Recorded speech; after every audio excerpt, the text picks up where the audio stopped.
Мы проводим сегодня спортивное мероприятие, которое называется «Северный ветер». Это турнир у нас ежегодный. Мы проводим в рамках подготовки к чемпионату и первенству России в Самаре. У нас участвует более 160 спортсменов из Сыктывкара, Ухты и Кирова. И что интересно, у нас Сыктывкар достаточно большой, и у нас есть населенный пункт, который находится у нас за рекой. Это Сидкиркич, очень тяжело туда добираться. Очень много спортсменов именно вот с этого такого островка нашего Сыктывкарского.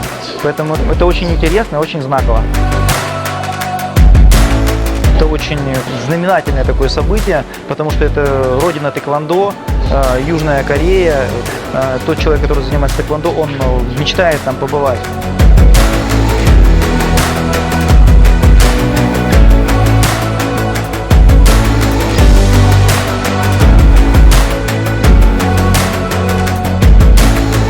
Занимайтесь спортом, и спорт ответит вам благодарностью.